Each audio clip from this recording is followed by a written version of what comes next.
Hola, bienvenidas y bienvenidos a Cinema Sandy. Yo soy Andy Pineda. Y hoy les quiero hablar de la nueva película de la princesa Diana. Spencer. Les quiero contar qué es real y qué no es en esta cinta protagonizada por Kristen Stewart, así como también mi crítica general y análisis de la diversidad e inclusión que normalmente hago. Así que comencemos.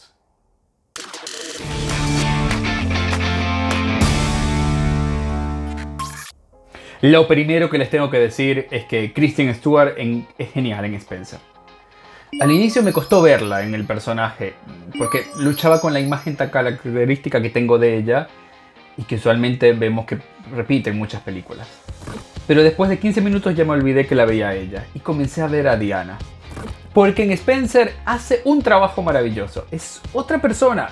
Comenzamos desde el acento, la forma de caminar, los pequeños movimientos de las manos, la cabeza, la tonalidad de la voz, la energía. Es una transformación completa. Algo que yo solo he visto en Meryl Streep. Y que definitivamente creo que cambia la percepción que tenemos de ella como actriz. Porque ya no es la chica de Crepúsculo. Estoy casi seguro que será nominada al Oscar. Y, ojo, también puede ser que lo gane. Porque en esta película vemos la versión más íntima, verosímil y a la vez más original de Diana. Porque la historia se mueve entre el drama, el surrealismo y hasta el misterio.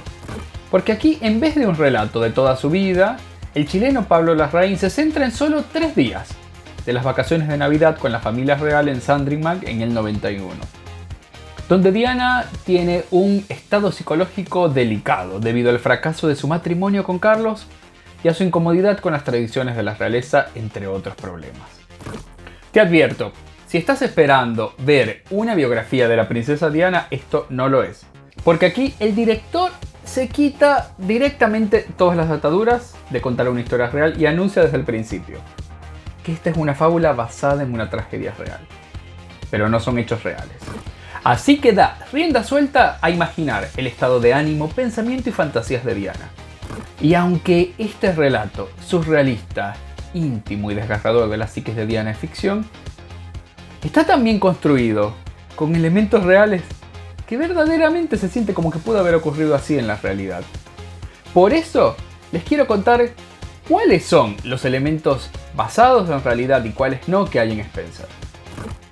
Así que te advierto, a partir de ahora estás entrando en zona de spoiler. Así que si todavía no viste la película, ve a verla y vuelve acá. Muchos se han preguntado qué es real y qué no es real en la nueva película de la princesa Diana. Comencemos que aquí lo único 100% real y comprobable es que la princesa Diana pasó la Navidad del 91 en Sandringham con la familia real. Pero hay otros elementos del relato bastante verosímiles y que están basados en diferentes declaraciones y que bien podrían haber pasado exactamente como se cuenta en la película. El estado de ánimo y casi colapso emocional de Diana, debido al fracaso de su matrimonio y el desorden alimenticio que vemos en la película. Esto podría haber pasado, considerando que el padecimiento alimenticio de la princesa Diana es bastante conocido y un año después del 91 ella y Carlos se separaron oficialmente. En el vestuario de lujo que vemos en la película hay la presencia de una importante marca, Chanel, ya que según explicó Kristen Stewart luego de hacer su investigación, se dio cuenta que Diana se veía fuerte, se sentía más poderosa cuando vestía Chanel, por lo cual llegaron a un acuerdo con la casa de modas que recreó varios de los icónicos looks de Diana. Como por ejemplo, el vestido más impactante, emotivo y representativo de la película, que fue un diseño original de Karl Lagerfeld del 88 y que Diana usó en diferentes momentos, fue recreado por Chanel con más de 100 horas de trabajo. Además, el abrigo rojo de tweed del día de Navidad también fue recreado por la marca, basándose en la prenda original que usó Diana en el 88. Al igual que la chaqueta azul de tweed, basada en una prenda similar del 90. Otro de los elementos curiosos que vemos son las costumbres y protocolos de la familia real durante la Navidad. Como por ejemplo, la tradición de pesar a cada invitado al inicio y al final de la Navidad para ver qué tanto había disfrutado o mejor dicho comió. Parece ser real. Así como también parece ser real los rigurosos cambios de vestido según cada actividad. Y el hecho que los regalos de Navidad se abren la noche del 24 de diciembre en vez de la mañana del 25, como es la tradición británica.